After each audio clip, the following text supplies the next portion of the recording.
There we go. Yeah, it's great to be a co-host. Uh, good evening or good afternoon, everybody, depending on where you are. It's good to see you all. Uh, Here in the city, we're at a time of year that I really appreciate. It's the deep dog days of August. Many people are out of town. The traffic on the road is pretty light. It's, I know it's lined up in Camden, Maine, where my sister lives. People backed up trying to get through town, but here it's nice. And also, no waiting in line and all of that. And it's just, in general, not the most comfortable time climate-wise, but it's a soft, peaceful, and gentle time. And I don't know whether it's because we're at that time of year. I'm doing a fewer interviews now than I usually do, but the interviews I've been doing have been especially meaty. And recently, I had one with a student that sort of inspired the subject matter of my talk today. This student is pretty much a beginner, and like most beginners, he asks some really great questions, questions that can lead to some very intriguing investigation of the Dharma and the Buddha way. And so the question he began by asking was, I've been reading a lot about Buddhism all over the place, and each time I see the noble truths of the Buddha, the Four Noble Truths, they're always different. All the translations seem to differ from each other. So he asked me, well, what translation do you follow? And the answer is kind of shameful and embarrassing, but I kind of follow the Rio translation, and that can vary from day to day, depending what pops out of my brain. But anyway, I gave a halfway decent account. I said the first noble truth is life is suffering, or dukkha, which Ryotan Roshi has explained is not exactly what we mean in English by suffering. It's much more encompassing. And Roshi, with her etymological interest, said that the word actually refers etymologically to kind of a misshapen wheel on a cart, a wheel that's just slightly off. And so the cart, it just doesn't sit right somehow. It's hard to get comfortable. It bumps along. It goes, but it bumps along. So what I take away from that is that the first noble truth isn't just about our deep and profound suffering, but it's also about, what I might say is the burr that always seems to be under our saddle. We can't quite get comfy in our lives. There's always something that we need to do to make things better or to stop things from getting worse. And we just can't kind of settle down and be comfortable. So that was Rio's version of the first noble truth. And the second noble truth is that the cause of suffering is grasping, and its opposite, aversion. So we're constantly uncomfortable because we're grasping at things that we think are going to make things better. And we're trying to push away the things that we think are going to make things worse. And so we're kind of in a permanent defensive operation against our human life. We're always trying to fine tune, to adjust. Fills us full of fear and anxiety at times. And a lot of the time we're just pissed off. But whatever, the cause of suffering is grasping and aversion. And then it goes on that there's a way to avoid this. And the way, that's number 3. And number 4 is the way to avoid it is the Eightfold Path, which in the Rio version, without going into all the 8 aspects, I just summarized by saying the way out is to practice your life, to practice. The Eightfold Path is practice in various aspects. Anyway, the student said, well, gosh, that sounds kind of hard. I don't know how I can stop wanting things to be better and not wanting things to be worse. I don't see how I can stop liking things that I like and disliking things that I don't like. Very good response. Wonderful. And I said, well, if we were dealing with a dualistic type of outlook, then the way out of this dilemma would be, just don't grasp and don't just push away. Don't like the things you like. Don't dislike the things you don't like. Just kind of be a block of wood. Everything will be wonderful. That would be the dualistic way of looking at it. But again, the Rio explanation is it's not necessary to not grasp and not push away. That's not the point. It's not necessary not to like or dislike, not to love, not to hate. That is not required. But what is required is not to have that side of ourselves be the center of our world, not have it be the starring role of our life on planet Earth. So the student responded and said, oh, well, gee, that sounds really, really hard, even so. I mean, that's just me. For instance, earlier today I was at work and the idiot boss did something that really made me so angry. And on the way, as I was driving home, all I could do was curse this guy and say, oh man, what an idiot, what an asshole. So, I mean, how do I stop doing stuff like that? How do I get out of this dilemma? So Rio's version, I said, well, it's really important to realize that while you were driving along there, what was going on in, quote, your head and all the cursing out and ruminating about how unfair and stupid your boss was, that was only a very small smidgen of what was going on.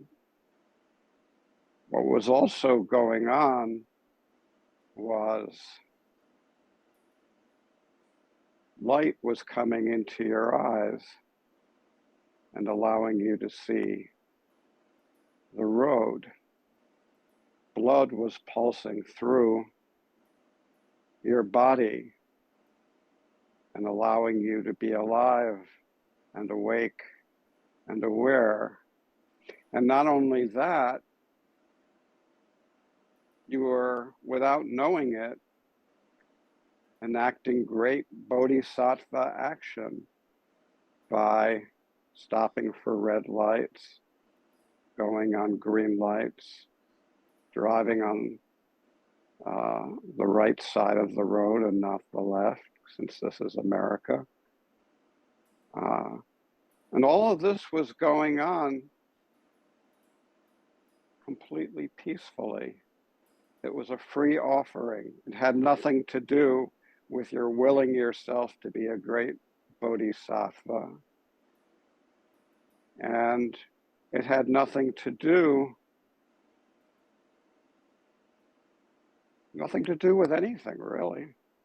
It was just all you. It was all happening in that moment without you being aware of it, nor was it necessary or desirable that you be aware of it. It's not necessary to say, oh, hallelujah, how wonderful it is, I'm stopping for red lights. That's the whole point. The whole point is that the great Dharma of the Buddhas and ancestors is freely given as a gift in each moment of our lives, whether it feels special or not. It's always there. It's just like sunshine coming down on all of us and helping us live, plants and weeds alike. And so to the degree that you think that you're attached to, oh, I really don't like that boss, or, well, okay, that can be going on. But to that degree, you're going to be suffering in that moment. And the degree that you can be less attached to that voice that goes, yes, yes, yes, no, no, no.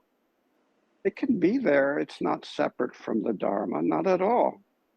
We need it. It's really important.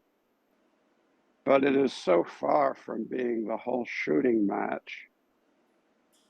And so through our practice, we're able to enlarge and not have grasping and aversion be the center of who we are.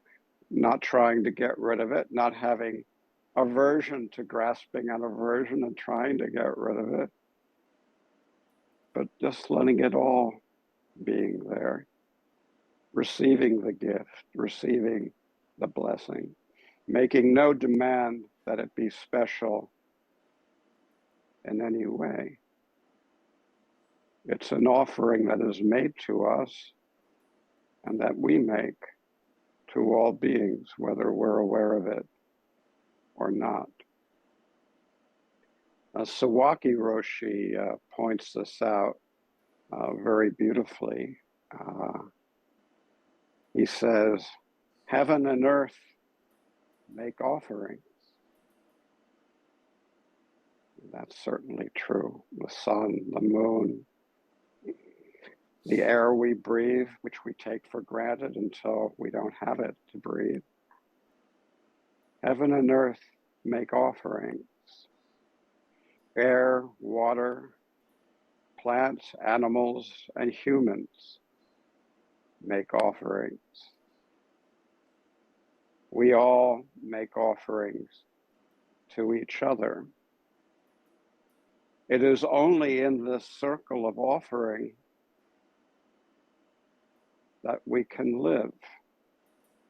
We may not appreciate this, but it's so. Without demanding, give it to me, we make and receive offerings. This world of giving and receiving is a serene and beautiful world. It's very different than the world of scrambling for things. It's vast and boundless. That's what Sawaki Roshi says.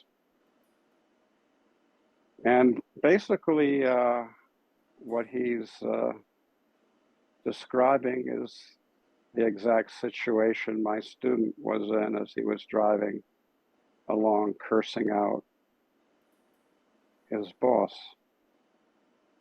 He was receiving offerings that cannot be measured and cannot really be grokked by our discriminating mind, which is based on get more of what I like, get less of what I don't like. And he was making offerings. He was taking care of the people on the road without noticing it. He had possibly saved many people's lives, or at least one or two, by not driving like a maniac, even though he was super pissed off with his boss. Making an offering, making a great bodhisattva action, all without it being anything special at all without attaching greedily to the idea of, I want to be a bodhisattva, I want to save all beings. Well, that's just, having that attitude toward it is just another way of creating suffering for ourselves and others. It is only in this circle of offering that we can live. So when Sawaki Roshi talks about this circle of offering, basically what he's talking about is taking refuge in the three treasures, taking refuge in the way things are, not as we want them to be, not as we think they should be, but starting right here, right now, in this moment.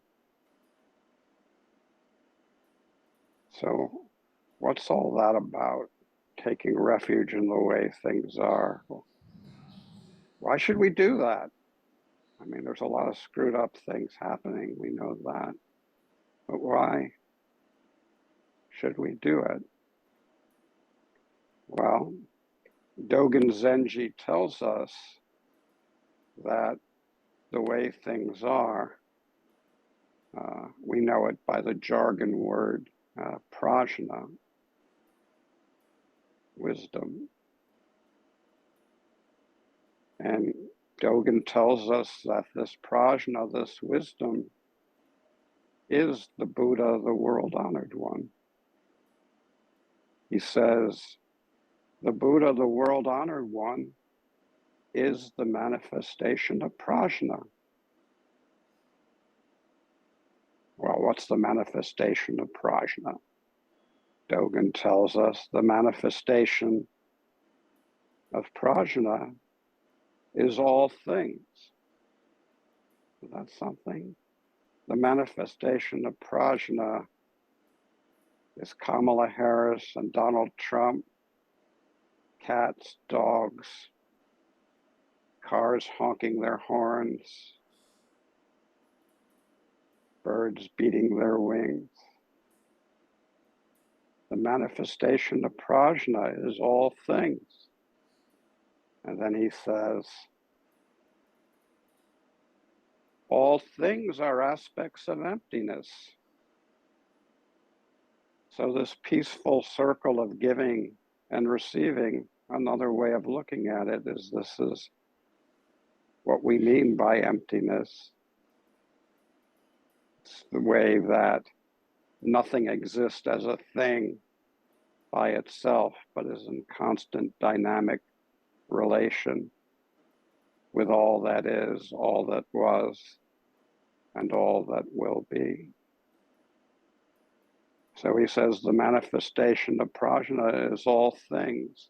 All things are aspects of emptiness, not born, not destroyed, not stained, not pure, not arising, not ceasing. And Dogen tells us to actualize the manifestation of prajna is to actualize the Buddha, the world-honored one. Elsewhere, he tells us to have Buddha nature is to actualize Buddha at this moment. To actualize the manifestation of prajna is to actualize the Buddha, the world-honored one. It's to stop where the red lights go on the green. Not worry so much about what the mood du jour is at the moment, but just to practice driving our car safely, in a dignified way, in a way that promotes the welfare of ourselves and all the beings with whom we come in contact. To actualize the manifestation of prajna is to actualize the Buddha, the world-honored one. Dogen urges us to look at this, study this. He says to take refuge and to dedicate yourself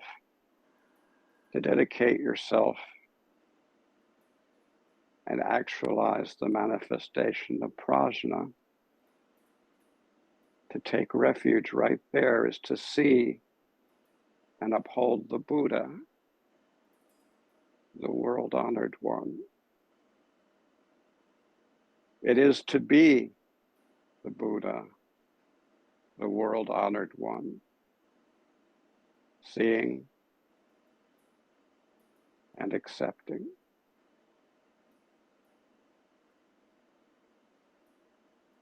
So, what should we do about any of this? Well, the takeaway that I have from it is there's no need to say, I have to be a Buddha, I have to be a Bodhisattva, and just become more and more preoccupied with what we want and what we don't want.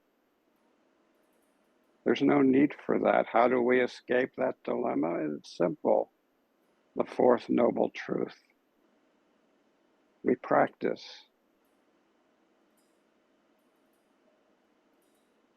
And the 6 paramitas. You notice that the first paramita is dana, giving.